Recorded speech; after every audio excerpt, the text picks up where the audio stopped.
你的白月光回来了，我让位。我垂眸跪在地上，他皱眉，转身对旁边的工人问：宁心现在是什么位分？回皇上，是常在。那工人答。他拍了拍胸口，吓死我了。听他这话，我还以为自己什么时候不小心封她为皇后了呢。接着他转向我：你一个常在有什么好让的？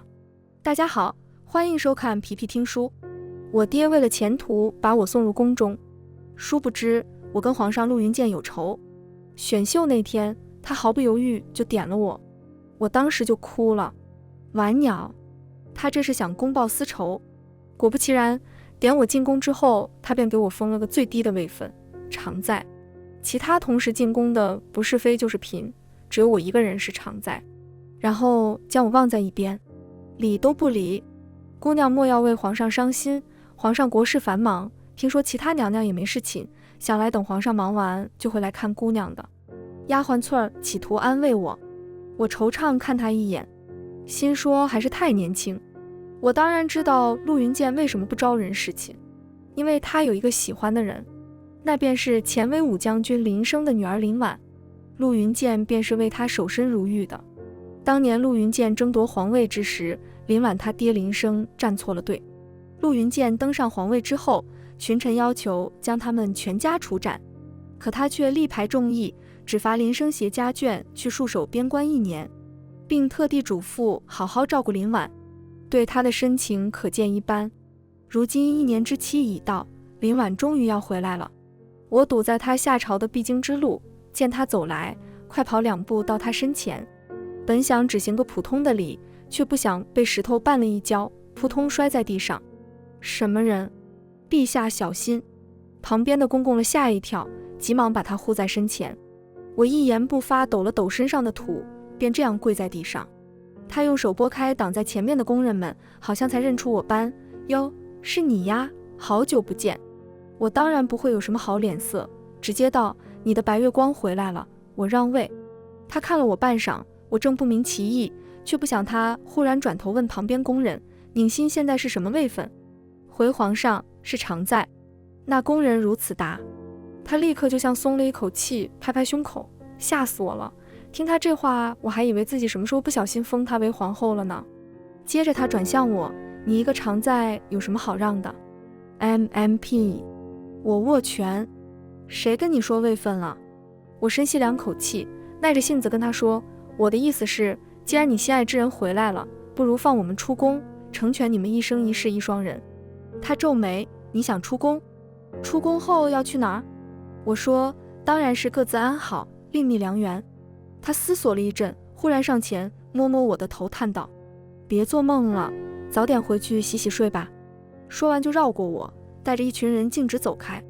我呆愣半晌，再三确认自己是被戏耍之后，心里的小火山蹭蹭蹭爆发，一个箭步窜起来，小跑着到他面前，在他惊诧的目光中冲着他的小腿踢了一脚，接着拔腿就跑。宁心，你给我等着！他在后面咆哮。回到寝宫我就后悔了，自己确实不该冲上去踢那一脚。爽是爽到了，可听他后面那句话，后面恐怕不会有自己什么好果子吃。尤其是我跟他关系向来不好，他还指不定怎么整我。当初进宫时便一再告诫自己要做小伏低，千万不能乱发脾气。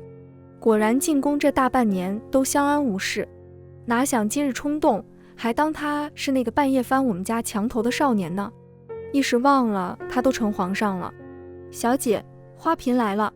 正思索间，翠儿的声音忽然响起，吓我一跳。啥玩意儿？花嫔？想都没想，我脱口道。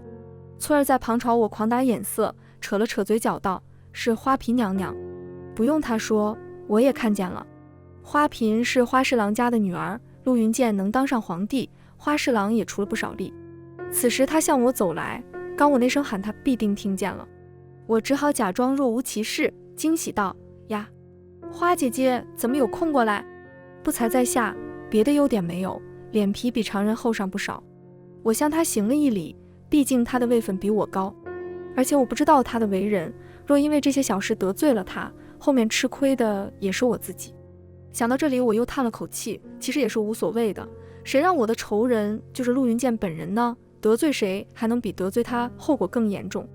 不过话又说回来，他自从来到宫中还没跟谁有过交流，花瓶无缘无故为什么突然过来？思考间，花瓶已走到了近处。妹妹，姐姐不请自来，不会不欢迎我吧？她笑道。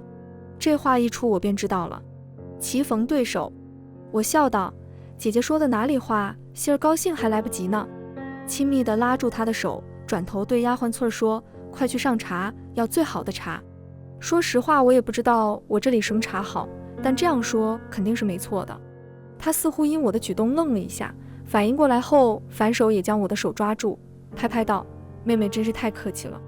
我笑得越发灿烂，姐姐难得来一趟，这都是应该的。来回几阵交锋，我们俩谁也压不过谁。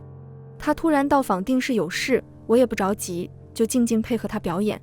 这时见她将茶杯一放，我心说要来了，果然便见她皱眉犹豫道，听闻妹妹今日见到了皇上。我一愣，宫中的消息传播这么快吗？这才多大一会儿，她就已经知道了。至此我也不好否认，便也放下茶杯点头道，确实因一些私事去找了皇上。我这样说是提防着他问我去找陆云剑什么事，我干脆拿私事堵回去。不想却见他急道，早就听闻妹妹与皇上是旧识，不知皇上为人如何？看他这吞吞吐吐含羞带怯的样子，我回过味来，知道他找我是干嘛来了。他这是想找我打听情报呀。也是，陆云剑把人都招进来，就这么给晾着，可不是把这些心有所图的小姐们给憋坏了。而且他们不像我，对陆云剑已是十分了解，他们不敢直接去找他，怕反而弄巧成拙。因为毕竟与陆云剑是旧识的，我都躲得他远远的，他们这些连面都没见过的人，自然更不敢上前了。想到这里，我不禁觉得他们可怜，因为他们一心想着的那人，心里可再装不下别的人了。林婉一旦进宫，必定是独宠，其他人可不就得在深宫寂寞到老吗？我越想越觉得陆云剑不是人，绝对不能让他把他们给糟蹋了。于是我略一思索，便假装掏心掏肺道，姐姐刚来我便见姐姐投缘，姐姐既然这样问我了，妹妹定然不会隐藏，只是姐姐可千万不能告诉别人。她连忙点头，妹妹放心便是，语气中还有些紧张。我清了清嗓子道，皇上身形高大，容貌俊朗，早先还是王爷时便上阵杀敌，自然是威武不凡。只是，我慢慢说着，就见他眼睛越来越亮，只是什么？只是姐姐，你可知皇上为何迟迟不召见我们侍寝？我把手放到嘴边，好像要捂住什么秘密。见他笑容止住，神色紧张，为什么？我面上严肃道，因为皇上在出征时不小心伤了身子。我语气里意有所指。他表情已经不是紧张了，而是一片兵荒马乱，半晌才吞吞吐吐，你的意思是皇上不行？我高深莫测点点头，不错，要的就是这个效果。他还是难以置信，皇上不行，是这样低。我看他摇摇晃晃，几乎坐不住，知道他确实信了，眸光中笑意一闪。如此一来，他们就不会赶着去找陆云剑。陆云剑只管与林婉恩爱，他们便守得自己的清白。到时他们出宫去，当然也可觅得良缘，只是就是稍微有点对不住陆云剑了。不过也没关系，一来他的想法不重要，二来自己本就与他不合，三来他都有林婉了，小小流言算什么？而且主要是这么不光彩的事，肯定没人敢当着他的面说的，所以他注定是不会知道了。我心里越发喜滋滋，不禁为自己的机智得意，却忽然听到门口处一声压抑的怒喝：“宁心，你想死吗？”一瞬间，我以为自己是幻听了，可当我转过头去，确实在门口看到了表情已经扭曲的陆云剑。我不由吞了吞口水，这货究竟在那里站了多久，听到了多少？见他冲我这边走过来，我心中一颤，立刻转过头，严肃地盯着花瓶对他道：“花姐姐，刚才我们什么都没说，对吧？”我心里做好了最坏的打算，不管陆云剑听了多少，只要我死不承认，就没人能奈何得了我。所以看他一步步逼近，我得赶紧与我的小伙伴达成共识，疯狂对花瓶用眼神暗示。可花瓶这时候竟带有了花瓶的属性，关键时候吓傻了。他仓皇起身，对越走越近的陆云剑扑通跪下，嘴中高喊：“陛下恕罪！”我僵在原地。所以现在问题又来了，我是跟着跪下呢，还是站起来解释呢？正想的时候，陆云剑已走到身前，冷冷道：“出去！”那还等什么？我立刻起身就要跑，却被他一只手摁住我的头，又给我摁了回去。花瓶还跪在地下瑟瑟发抖，估计是腿软了。于是陆云剑又是一声厉喝：“滚出去！”花瓶这才连滚带爬，快速跑了出去。此时我还被他摁在榻上，他的大手放在我头顶，我被迫仰着头看他。你刚刚说我不行，他当然不会有什么好脸色。我没说，我马上摇头，摇得跟拨浪鼓一样。他于是用双手夹住我的脸，将我固定，脸色一沉，对我冷声道：“欺君可是要杀头的。”我一愣，自己老是忘了他已经成皇上了，而且他成为皇上的时候可是杀了不少人，可以说是心狠手辣的典型了。我与他的关系不能再跟以前一样随意。好吧，我是说了。于是我立刻改口。他又上前一步，我被他禁锢住，动弹不得。眼见他凑得离我越发近，我行不行？你要不要亲自试试？他眼底翻涌起我看不懂的情绪，看起来像是要把我吃了。我莫名有点害怕，不由想起进宫时我爹拉着我给了我许多宫斗的话本子，像是《甄嬛传》《如懿传》之类的，然后指着那些被赐死的嫔妃对我叹息：“傻宝，今天的他们有可能就是明天的你。”听我说我的爹，我真的会谢。现在好像一语成谶。我看着他带有浓重的侵略性的眼神，忽然就慌了。他会不会真的要杀了我呢？也不是没有可能，我们俩本来就是对头，让我入宫也是为了公报私仇，所以他杀了我也没有什么说不通的。我的心里忽然一下子慌得很，既慌张又害怕，还带有几分不知所谓的委屈，也不知道自己在委屈什么。紧接着我就哭了，眼泪啪嗒啪嗒往下掉，毫无预兆。他好像也慌张了一下，把禁锢住我的手放开，看我的眼神变成了无奈。你哭什么呀？他捧着我的脸道：“你就要杀了我了，我哭一下还不行吗？”我自认为我的理由是站得住脚的，所以一点也不含糊，哭得一把鼻涕一把泪。我什么时候说要杀你？他的语气却是越发无奈，用袖子在我的脸上擦了擦，末了好像还很嫌弃。我难以置信，这人怎么睁着眼睛说瞎话？他刚刚明明。细细想了想我们之间的对话，他好像确实没说要杀我。我的眼泪渐渐止住，神色慢慢由茫然变成了尴尬。所以刚刚我为啥心里会那么委屈呢？难道就被他一个眼神吓到了吗？他看我表情变化，在旁冷笑，现在想清楚了。我清了清嗓子，不接他话茬，端起已经冷了的茶喝了一口，掩饰自己的狼狈。他甩了甩袖子，仿佛不经意道：“你现在的胆子可比小时候差远了。”提到小时候，我愣了一下，看他身着玄服，负手而立，举手投足间不经意露出帝王的威严，心里说：“那你呢？你不早也不是在雪地里跟我打架的少年郎。”想到这里，我的心情越发低落起来。他却还是不依不饶，开始掰着指头细细算账。上午的时候踢了我一脚，方才在别人面前公然诋毁说我不行，刚刚又企图往我身上泼脏水，说我要杀你。你自己说，我堂堂一个皇上，平白在你这里受了这么多冤枉，该委屈的是我才对吧？我恼羞成怒，你一个大男人，这些事都斤斤计较，怎么这么小心眼儿？我真是服了我的嘴了，都到这份上了，他怎么就不服输呢？他认真点点头，很好，又加一条，说我心眼小。说完给了我一个你要完的眼神，我欲哭无泪，索性破罐子破摔，反正我说都说了，你爱怎么办就怎么办吧。我耍起了无赖，大不了受点罚，他还不至于杀了我。却不想他蓦然向前一步，这可是你说的。仔细一看，他的眸光又像先前那样锐利，不过这次我可不会再怕了，便坐直身子，就那么瞪着他。结果就见他越靠越近，越靠越近，我的心竟然不受控制地砰砰乱跳起来。在他快要贴上我时，终于还是忍不住用手抵住他的胸膛。你要干嘛？我别过头去，心说脸肯定红了。他保持姿势没动。不是你说我想怎么办就怎么办。我推了他一把，自己趁机从他身下钻出，跳到一边，面红耳赤指责道，那你也不能耍流氓呀。不知是不是我跳得有些急，一瞬间我竟有些头晕。恍惚中就听他笑着说，你现在是我的常在，就算我真做点。他话说到一半，发现我的情况不对，冲过来抱住快要跌倒的我。宁心，我定了定神，停了会儿，头晕的感觉又好了。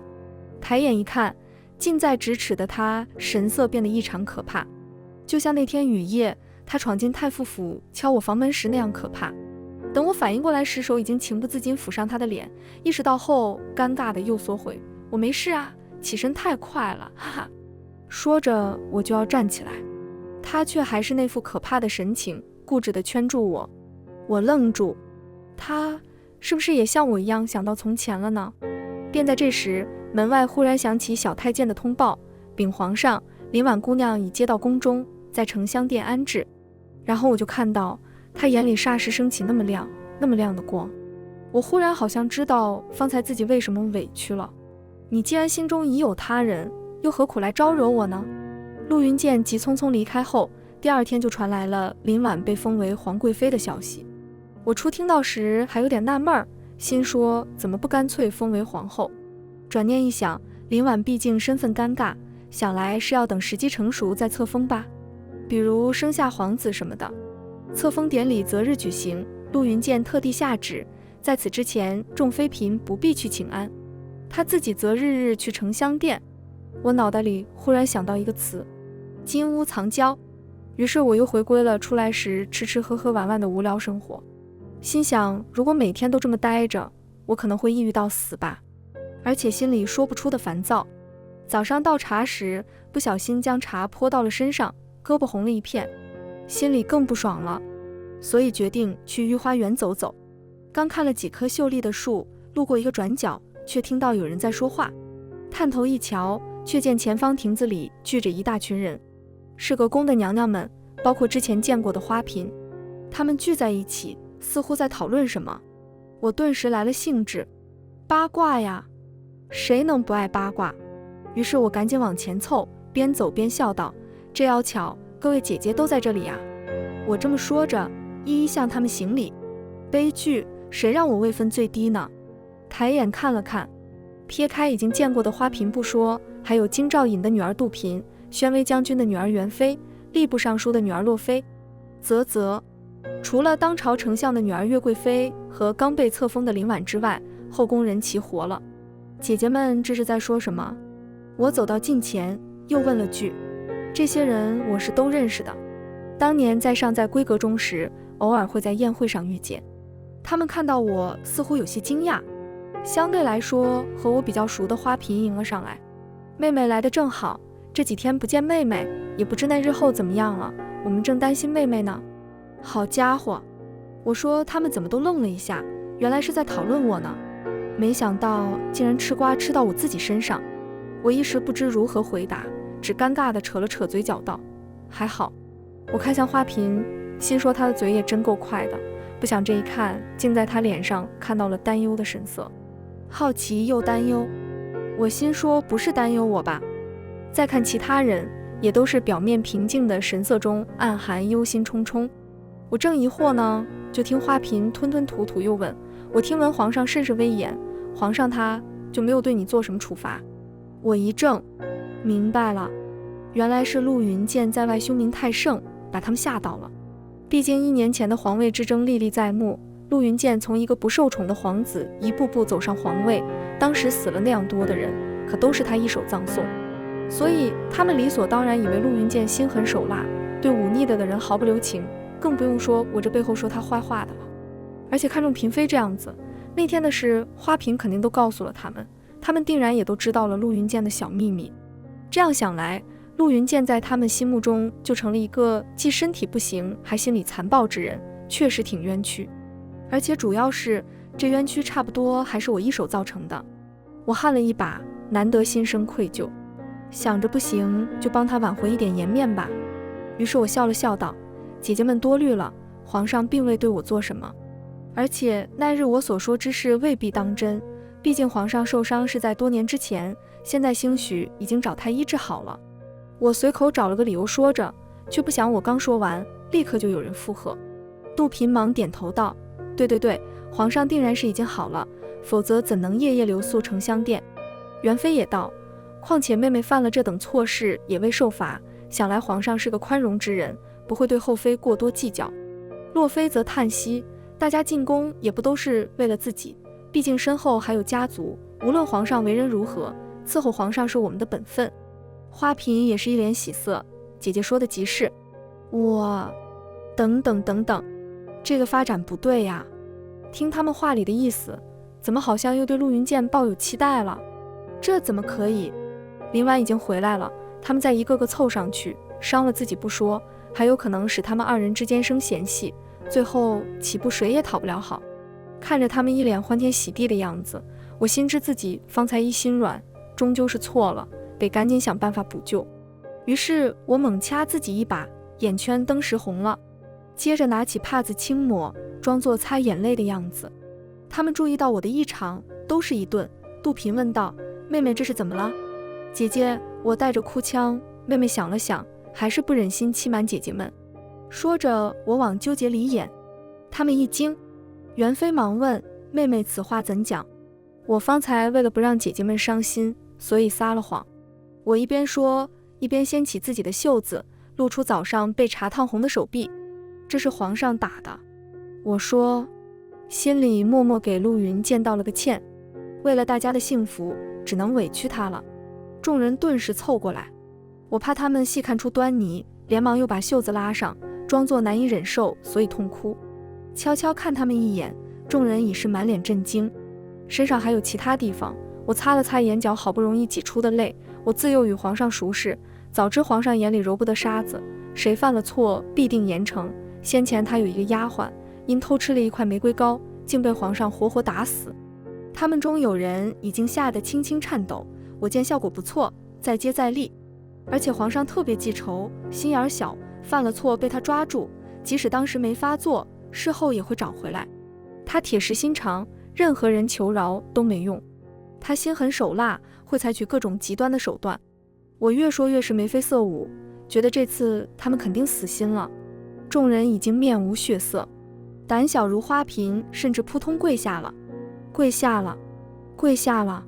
我总算意识到不对，也没回头，拔腿就跑，却被人一把从后面薅住。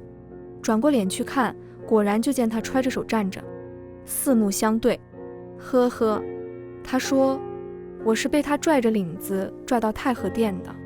陆云剑全程黑着脸，浑身冒着冷气拽着我，路上碰到的工人们都识趣的避过。我心如死灰，也不挣扎，只把头埋得更低，毕竟还是有点丢人的。进入太和殿，陆云剑平退众人，我警惕他有什么招数对付我。你想干嘛？他白了我一眼，自顾自向前走。我只好跟上，开门进内室，却见桌上酒菜摆满，桌前端坐一人，见我们进来笑道，你们总算到了。正是林婉。婉婉姐。我惊喜地凑上去，这个惊喜可不是假装。我们几人从小一起长大，互相都是十分熟识。如今时隔许久再见，尤其是遭逢大变后再见，我确实是打心眼里开心。陆云剑也坐过来，我埋怨道，你早说带我来见婉婉姐啊，害我一路担惊受怕。他冷笑，你不会以为这些事就过去了吧？咱们的账以后再算。我冲他吐了吐舌头。林婉在旁笑，你们俩还是一见面就吵架，一点都没变。他这话里有几分惆怅的意味，我听在心里也有些感慨。往事种种，不论恩仇，都是回不去了。陆云剑往我们杯子里都斟满了酒，我端起来一饮而尽。他一边给我满上，一边斜眼望我，喝那么快干嘛？一会醉了没人管你。我懒得理他，只不过我摇摇头，好像是有点晕，震惊地看向酒杯，心说不至于吧，这是什么酒？刚到肚子里人就要醉了。可不管我如何难以置信，身子确实是向旁边倒去，失去意识前，只记得陆云剑那张满是慌乱的脸。他是不是也吓一跳呢？我做了个梦，之所以知道这是个梦，是因为这里出现的是小时候，赫然是第一次与陆云剑遇见的那一天。那是上元节灯花夜，天下了好大的雪，皇后娘娘在宫中举行宴会，邀请城中一定品阶以上的臣子家眷参加。我爹是太傅，品阶不低，我娘自然有参加的资格。于是那晚，我娘给我梳妆打扮了一下，便要带我进宫。那时我爹刚给我买了个小兔子，我正爱不释手，对于进宫的兴趣不大。可是在我娘的催促下，我不情不愿还是去了。众人按照规矩向皇后和皇子们请安，那是我第一次见到她。她坐在众皇子最后，瘦瘦小小的，十分不显眼。可我还是第一眼注意到了她，因为那天所有人都在笑，只有她板着个脸，所以看起来怪怪的。请安完皇后，与众人随意问候了一会，便吩咐设宴。我们这一桌正对着皇族那一桌，从我这个角度可以刚好看到陆云剑。跟我同桌的除了一个跟我差不多大的姑娘，其余都是大人。那姑娘我听人说是威武将军的女儿，名叫林婉。我早就饿了，不管别人是怎样的寒暄，我只顾吃我的。席间尝到一种叫做玫瑰糕的点心，十分不错，于是我掏出帕子，拿了2块包起来。他们看到，一位夫人问我：星儿，这是要做什么？我要带回家喂我的小兔子吃。我冲她客气地说，我说的十分认真，却不想大家听完竟都捂着嘴笑了。我茫然，不可以的吗？这次说话的是皇后娘娘，当然可以，这是太傅家的女儿吧，当真可爱。我喜滋滋，毕竟被夸了，向皇后娘娘道了声谢，拿得越发心安理得。无意间抬起头，就看到陆云剑对着我发出一个嘲弄的笑。我忽然间没那么开心了。吃完饭，气氛便没有开始时那般紧张，众夫人们三三两两围坐在皇后娘娘身旁闲谈，孩子们则由宫人们带着出去玩。皇后娘娘在外面的红梅园中挂了许多琉璃灯，每个人可选一盏带回去。我选了一盏做成小金鱼形状的，十分喜欢，由旁边的小宫女帮我拿着，自己脱下斗篷，在梅树下堆雪人。小宫女也从旁协助，她一边给我捧雪，一边跟我聊天。聊着聊着，我忽然想起吃饭时她那个嘲弄的笑，便随口向小宫女打听她的情况。小宫女说她是4皇子，虽也是皇子，但是十分不受宠。我茫然，为什么不受宠？小宫女道，4皇子的母妃是圣上最宠爱的贵妃，可因为生她难产死了，圣上悲痛欲绝，将错全都归到她身。她还没说完，一个雪团打到她脸上，她受惊之下摔了个跟头，只听见卡拉一声，我也吓一跳，尚未有所反应，就见陆云剑从树上跳下来，表情狰狞，不许说我母妃。小宫女马上爬起来跪下，吓得一句话也不敢说。而我这时也意识到，皇后娘娘赐的我十分喜爱的那盏小金鱼灯碎了，于是我的小宇宙登时爆发，尖叫一声冲她扑了过去。我们俩瞬间扭打在一起。那时候她实在瘦弱得很，我也不知道她是不是故意让我呢。总而言之，是我骑在她身上，摁着她薅她头发。等有人把我们俩拉开，大人们急急忙忙赶过来的时候，她的头发已经像鸡窝一样了。我这才发现，拉开我们俩的除了方才的小宫女，还有一人，林婉。小宫女拉着我，林婉拉着她，我们俩依旧互相瞪着。怎么回事？皇后娘娘开口，却没有想象中的威严。我抿着嘴不说话，她也是一言不发。最后还是帮我拎着灯的小宫女将情况叙述了一遍。我本以为这件事会被含糊过去，毕竟只是2个小孩子打架，可没想到皇后娘娘竟然让她给我道歉。这下我反而愣住了。我虽年纪小，可也知道他可是皇子，而且还是我先动的手，怎么样说我给他道歉还差不多。可是皇后娘娘就是这么说的。我悄悄看她的神色，见她紧皱着眉头，不知是羞是怒，愤恨的眼神瞪着每一个人。接着她一言不发就跑开了。皇后娘娘好像很宽容的笑笑，小孩子打闹而已，还是算了。但我分明看到方才她的眉头皱了一下。事后我娘把我拉到一边整理衣裳，心疼地问我伤到没有。我摇摇头，小心翼翼问她，娘亲，我是不是做错了？我娘看我一眼，怎么着你也不能动手啊？我点点头，这么说确实是我的问题了。他又继续道，说起来我也听闻四皇子之事，当年贵妃娘娘难产而亡之后，圣上便对她不管不顾，在这后宫里，圣上的态度就代表一切，其他人不管是主子还是奴才，当然都会轻贱他。我听见这话忽然有些心酸，同样是打架，我娘在这里安慰我关怀我，可是她呢，只有件事是能确认，就是她没有娘亲。我转身就跑。你干嘛去？我娘在后面喊。我去找她道歉。我说我是在红梅园中找到她的，因为上元节的缘故，红梅园的树上挂着各种样式的花灯，火树银花，流光溢彩。她就一个人孤单地坐在树下整理自己的衣裳。我跑过去，本想直接坐到她身边，却不想脚下一滑，扑通一声，一副狗吃屎的姿态趴到她的身前。她吓了一跳，再看清是我后皱眉，你来做什么？我尴尬地起身，拍拍身上的雪，对她道，我来帮你吧。说着我就想要上手帮她整理凌乱的头发，凑近了我才发现陆云剑脸上还有几个细小的伤口，应该是让我给掐的。他猛然推了我一把，不用你管。我一个踉跄，也不生气，抬头一看，他脸不知道为什么红红的。我正要继续凑过去，就听身后一个声音，咦，你们怎么还在这里？回过头一看，竟然是林婉。他笑着走过来，我来是想要带走我的琉璃灯，没想到正好遇见了你们。说着他扬了扬手里的琉璃灯向我们示意，灯光璀璨，是一个桃子的形状。我客气地向他回礼。陆云剑还是一声不吭，不过我们三人这算是正式认识了。他走近，看到陆云剑脸上的伤口，从怀中掏出了一个小瓶子递给他，这是金疮药，我外公是太医，这药是他给我的，你先擦擦吧。真的？太好了。陆云剑还没说什么，我率先高兴地喊。方才看到他头上的伤，我心里真不好意思，现在这药来得及时，我当然十分开心。陆云剑却没接过，他扭头冷声道，不必了。我着急，为什么呀？你现在可是受伤了。他忽然转向我，怒声道，我说不必就不必，不用你们在这里可怜我。滚吧。他激动地一摆手，将林婉手中的药瓶打在地上。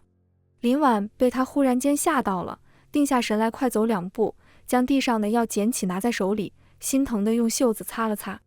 这我可不能装作看不见了。我那时候对于人情世故还不太懂，并不十分明白你想要付出善意，人家当然也有不接受的权利。我只觉得就算你不接受，可你也不能作践呀。把药给我。我对林婉伸出手，表情有些深沉。他一愣，还是把药瓶递给了我。于是我一个箭步扑了上去，轻轻松松就把按到地下，抹开药膏就往他脸上擦。他在我身下挣扎，一边大喊，你住手。我没理他。可是仅仅是以为你好的名义是不能做所有事情的。当那个人明知道是为自己好，还选择拒绝之时，那么能左右这个想法的就不仅仅是为你好的这件事，还包括其他的东西，比如说尊严。所以当他奋力把我掀翻在地的时候，我才意识到这次是不是我又做错了。此时我呆呆地坐在地上看着他，他则脸色通红，余怒未消，也看着我。最终还是林婉走过来把我拉起，拍了拍我身上的血道，好了，可别再又打起来，那样子生怕我再冲上去。我哪里还有脸再冲上去啊，心想自己本来是来道歉的，现在倒好，歉没道成又结仇了。于是我迅速展开原本的计划，连忙对他说，对不起啊，我不是故意的。他冷哼一声，扭过头去。我想了想，掏出包在帕子里的点心，对他道，我把我喜欢吃的点心分享给你，我们和好吧。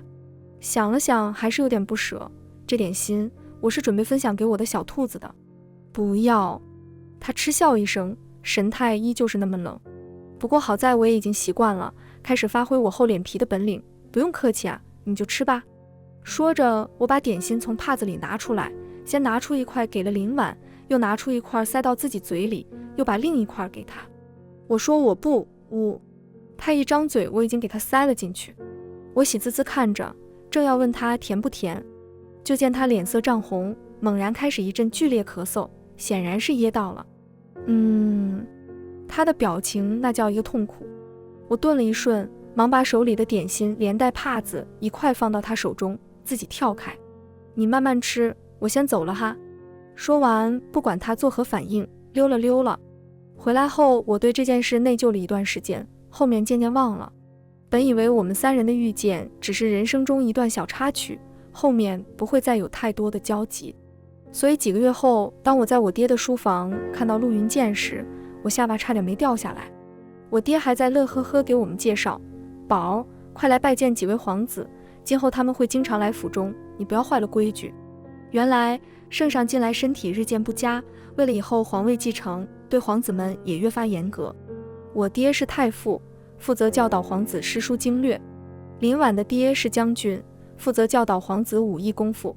所以包括太子和陆云剑在内的4位皇子，此刻齐齐出现在我们府中，并且以后还会经常来。看着站在最后面无表情的陆云剑，我很后悔当初不该塞给他那份玫瑰糕的。现在2个人就此彻底结仇，但是已成定局，后悔也晚了。事情果然如我所料，孩童时期男女之防还没人那样在乎。我爹教导皇子们时，我偶尔偷偷溜过去玩，其他皇子都对我很客气，只有他会对我挑衅，一来二去，我们多半会打起来，也不知道为什么就那么看不对眼。这时太子就会出来劝架，他比我们都大2岁，会用温柔的表情说着严厉的话。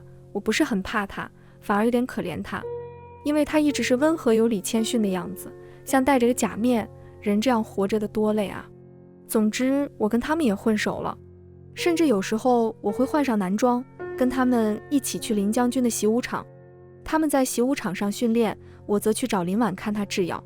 林婉的爹虽然是将军，但自他几一心想学医，所以跟外公苦学医术。他偶尔会给我些美容养颜的丸子，我都是喜滋滋吞下。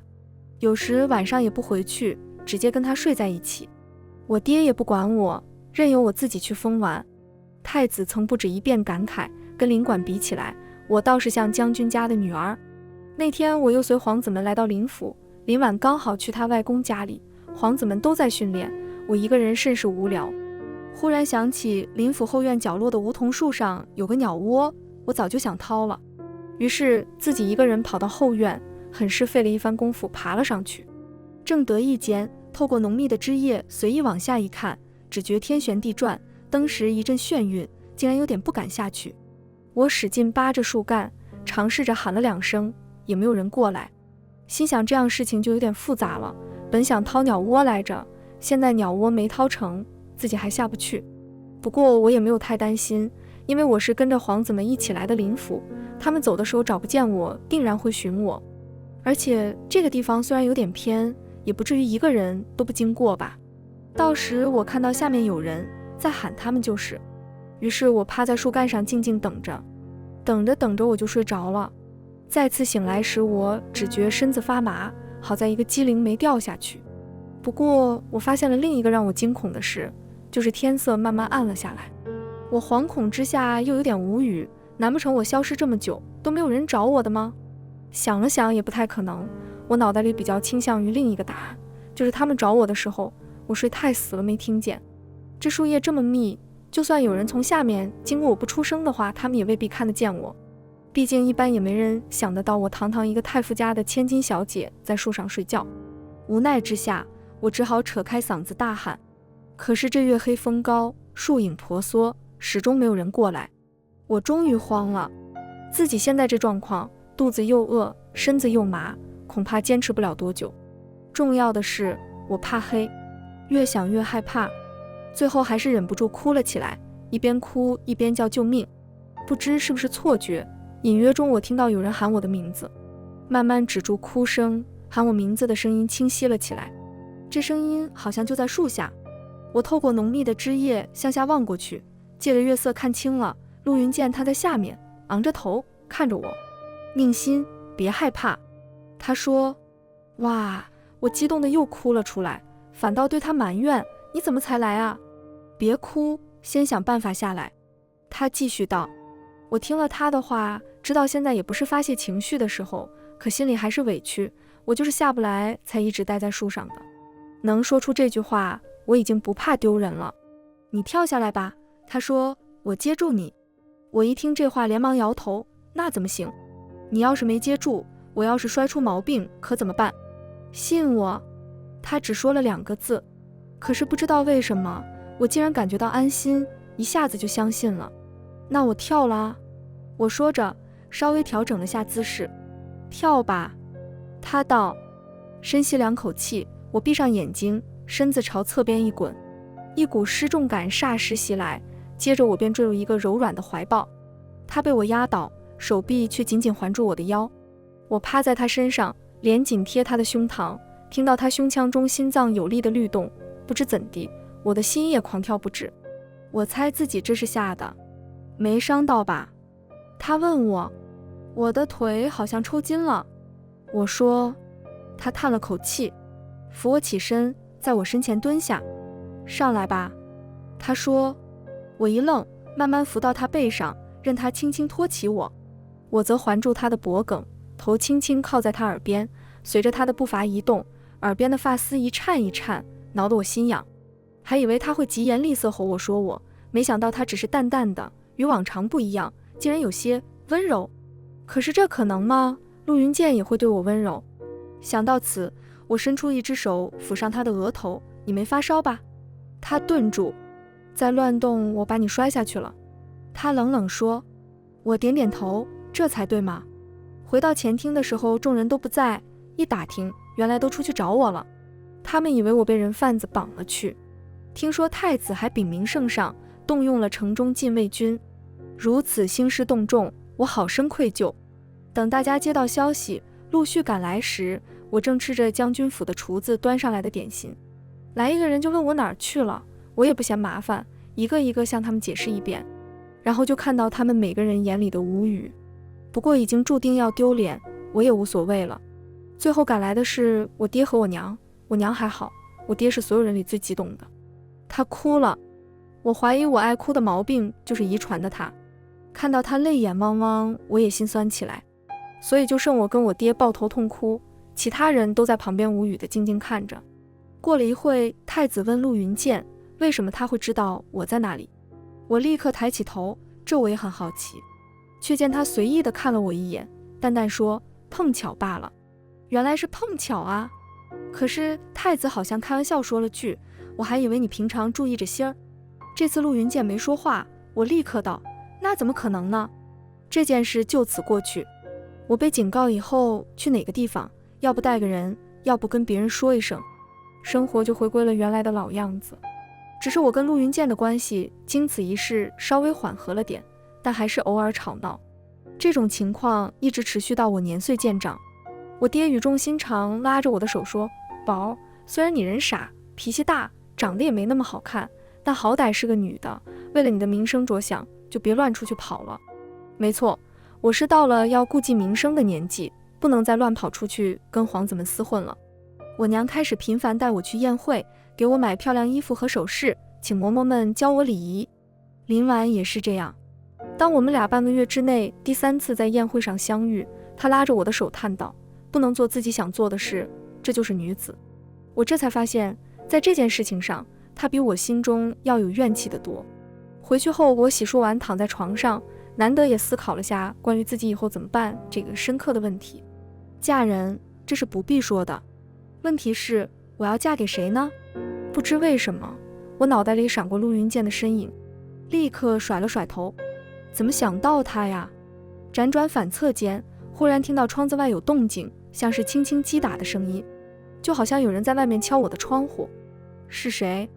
我问，同时做好了随时尖叫的准备。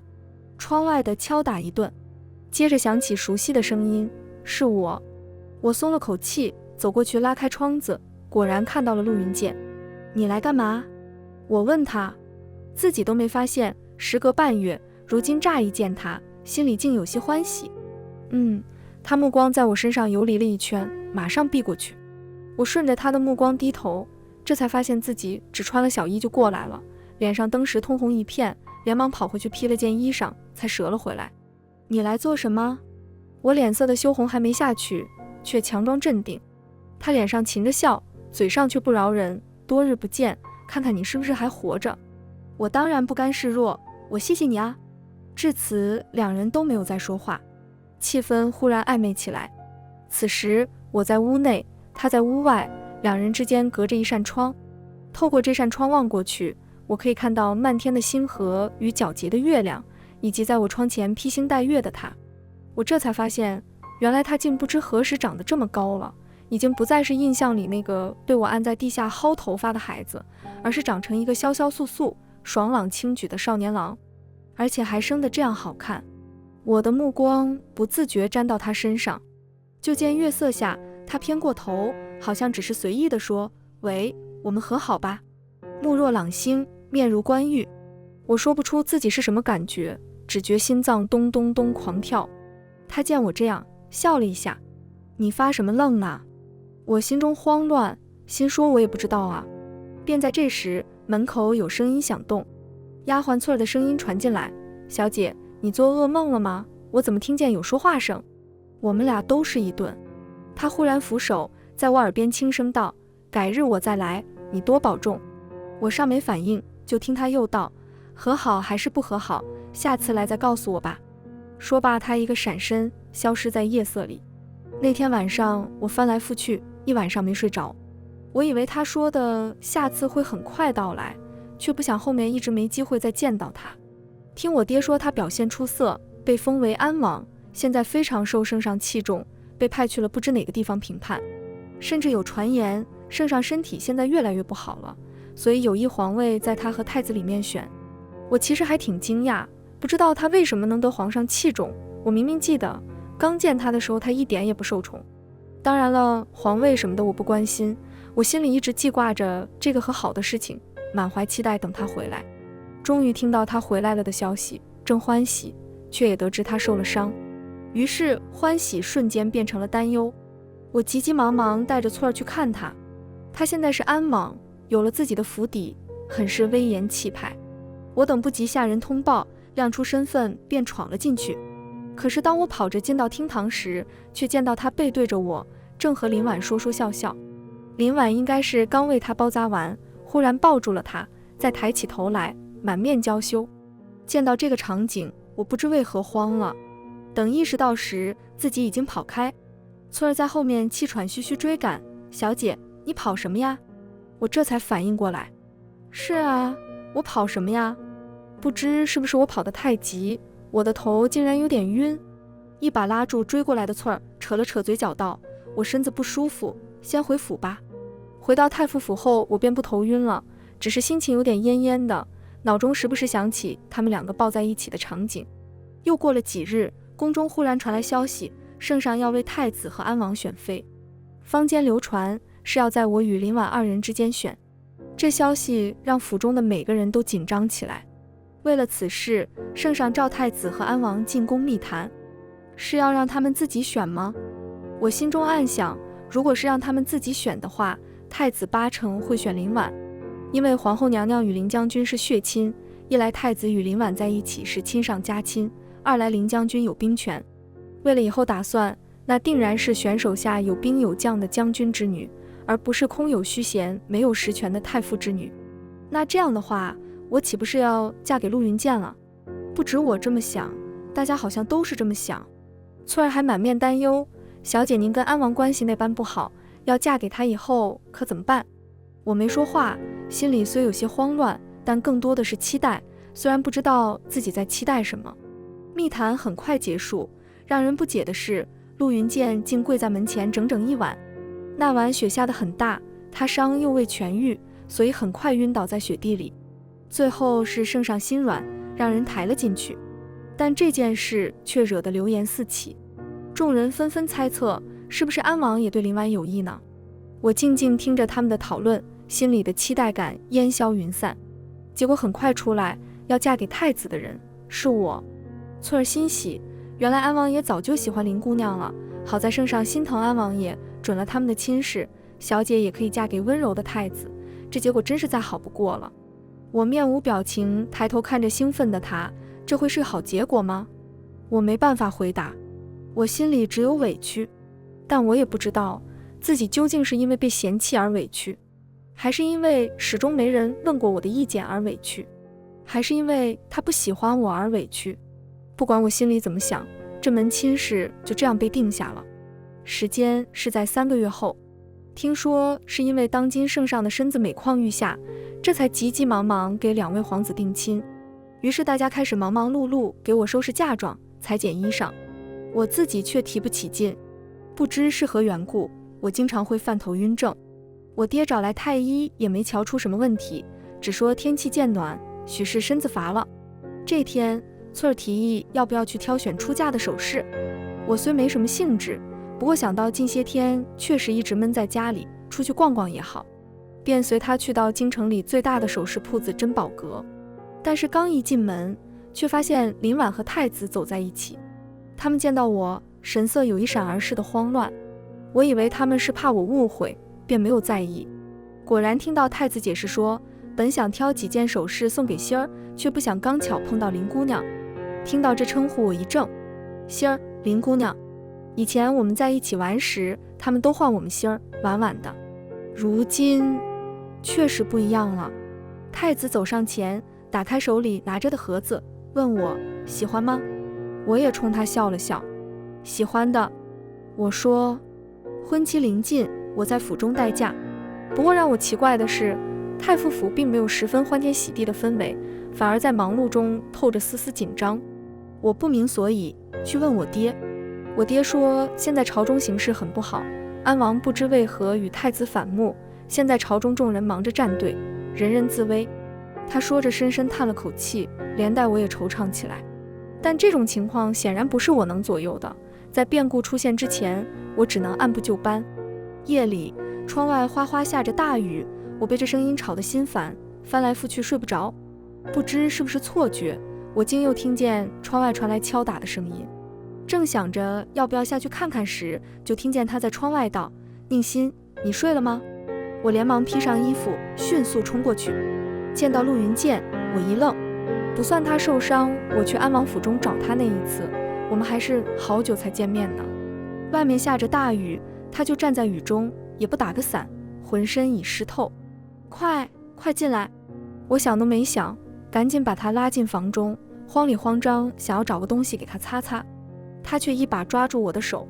我见他神色可怕，忙问怎么了。他眸中暗潮翻涌，缓了缓，忽然笑了一下，说：“好久没见，看看你是不是还活着。”我呆住，又想起那个漫天星月的夜晚，他也是说过同样的话。那时我还为他辗转反侧，彻夜难眠呢，却不想只是自己一厢情愿。于是我心头火起，嘲讽道：“你放心好了，在你没死之前，我肯定会好好活着的。”不想他竟然一笑，就这么说好了。我越发莫名其妙，你究竟来干什么？他神色飘忽，好像随意地说：“没什么，就看看你身体怎么样。”我说：“挺好的啊。”他犹豫了一下，还是笑着：“我怎么听人说你经常头晕啊？”我轻轻皱了眉：“谁说的？”他嘴角的笑意凝固，眸中带有急色，道：“所以真的是这样吗？”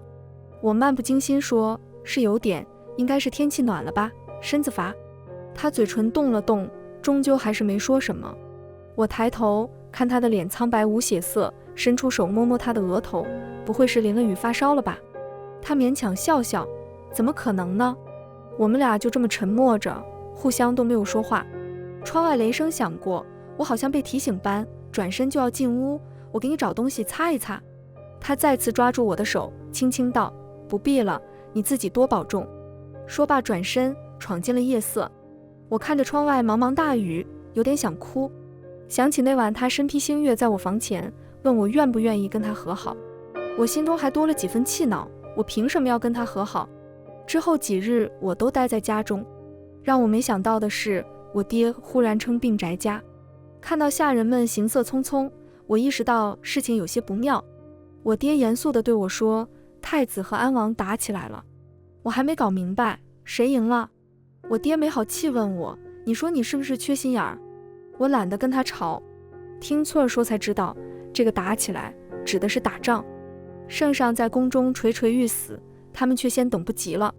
我这才意识到事情的严重性。我问我爹：“如果输了怎么办？”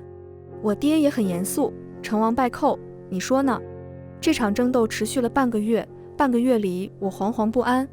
不只是我，所有意识到此事严重性的人心里都是不安定的。翠儿一直在我身边说，希望太子能赢，如果安王赢的话，小姐往后的日子就不好过了。我知道她为什么会这么想，一来在众人眼里我们关系本就不好，二来我现在是准太子妃，在立场上妥妥站在太子这边，若安王胜利，没有理由不拿我开刀，所以他们都希望太子能赢。可是半个月之后，传来了太子身死，圣上将皇位传给安王的消息。我震惊的同时，心里有个地方悄悄松了口气。但紧接着，新的储君对反抗他的人露出了铁血手腕。听我爹带回来的消息，太子那边的人大多都被杀或者被流放了，除了威武将军林升。安王杀了许多人，却始终是没杀他。大家都说安王不杀林升是为了林婉。在此期间，圣上的身体终究坚持不住去世，朝臣以国不可一日无君为由，催促他上位，国丧从简。接下来便开始论功行赏。从我爹整天匆匆忙忙的样子来看，朝堂动荡应该很大。对陆云剑有功之人，除了升官就是发钱。我爹因为明哲保身，还是原封不动，依旧是太傅。太子身死，我与他的婚约当然不作数。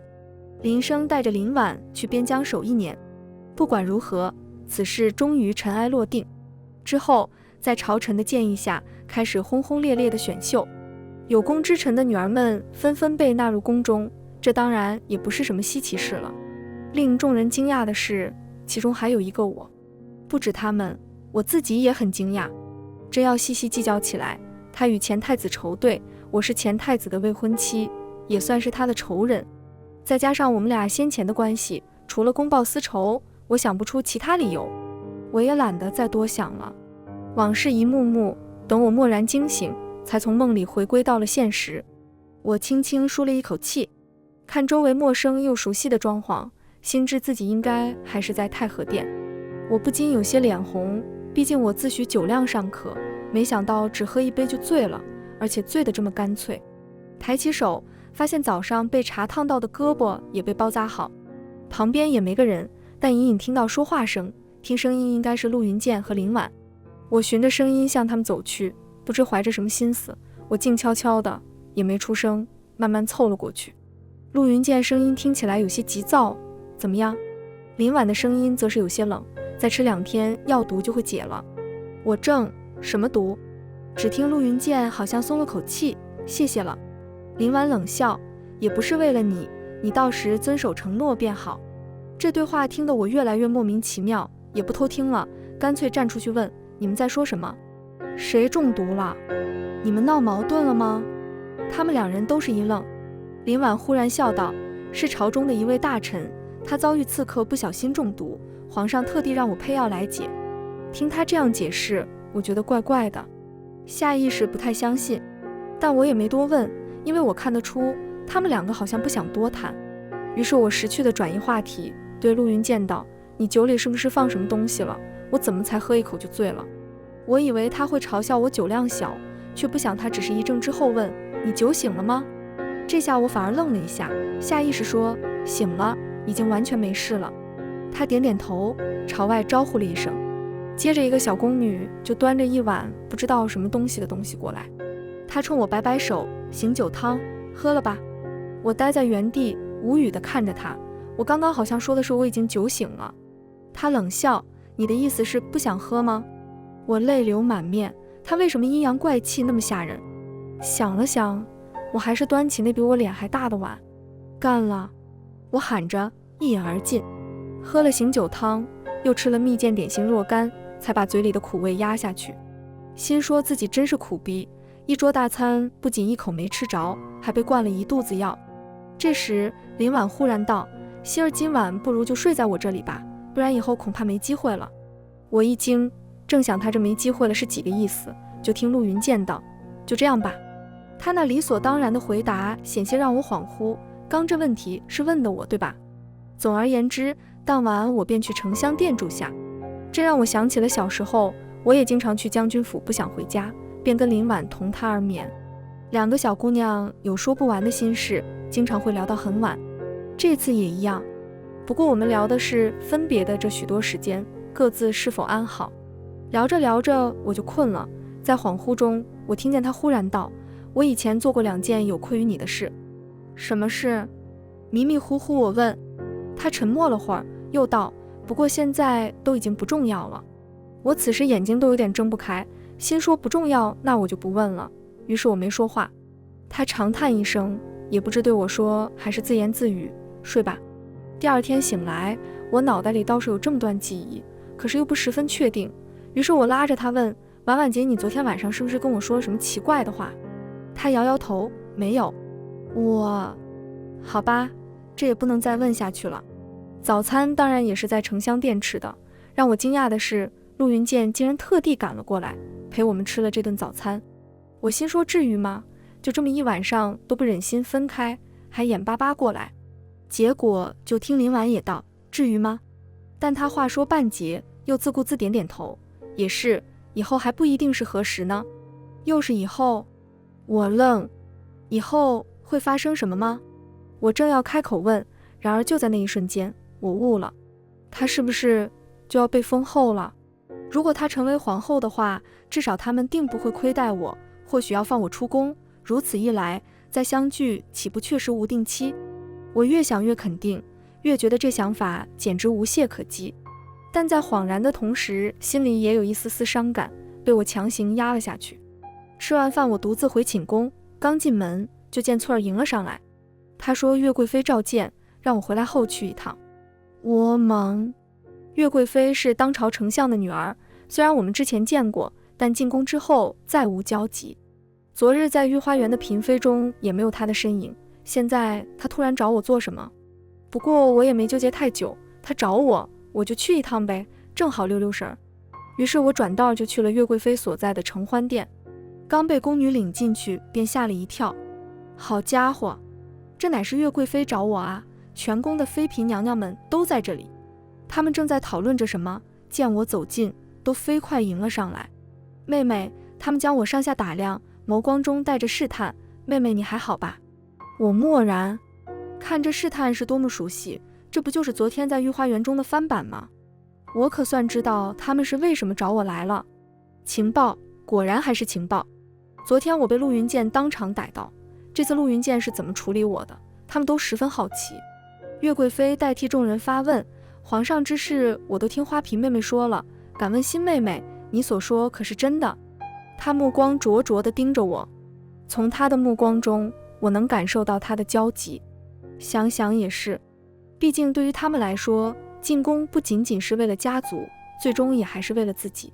她们都是大家闺秀，是父母捧在手心里长成的好姑娘，身在闺阁时也都盼望着嫁入好人家，相夫教子。如今一入宫门，半点盼头都看不到，她们怎能甘心？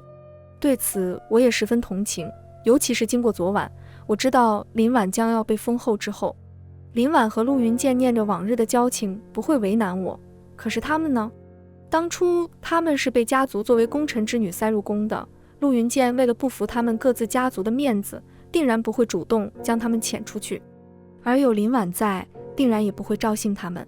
难道他们这些人就活该在深宫中孤独到死吗？我心里都替他们叫屈。所以故事未完待续，且听下回分解。